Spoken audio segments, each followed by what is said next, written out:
RSSനും ജമാഅത്തെ ഇസ്ലാമിക്കും എതിരെ മുഖ്യമന്ത്രി. RSSും ജമാഅത്തെ ഇസ്ലാമിയും നുണപ്രചാരകരാണ്. നല്ല നുണ പ്രചരിപ്പിക്കാൻ ജമാഅത്തെ ഇസ്ലാമിക്ക് വലിയ വൈദഗ്ധ്യമുണ്ടെന്നും മുഖ്യമന്ത്രി. നുണയെ ആവർത്തിച്ച് പറയുകയാണ് എന്നും മുഖ്യമന്ത്രി ആരോപിച്ചു.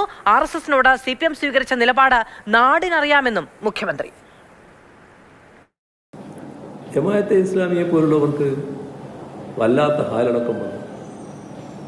അതായത് എല്ലാ കാര്യങ്ങളും വർഗീയതയുടെ അടിസ്ഥാനത്തിൽ മാത്രം കാണുന്നവർക്ക് ഇതിനോട് ഒരു രീതിയിലും പൊരുത്തപ്പെടാൻ പറ്റിയില്ല.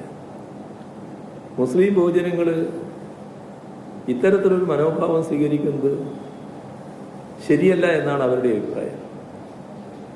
അതിന് ഈ പറയുന്ന വസ്തുതകൾ നിഷേധിക്കാൻ ഒരു വഴിയുമില്ല. ചില അയഥാർത്ഥമായ കാര്യങ്ങൾ, പച്ച നുണ, അത് സത്യമാണെന്ന് തോന്നത്തക്ക രീതിയിൽ അവതരിപ്പിക്കണം. വലിയ പ്രചരണം നടത്തുകയാണ്. ആ പ്രചരണം കൊണ്ട് ഉദ്ദേശിക്കുന്നത് എന്താ?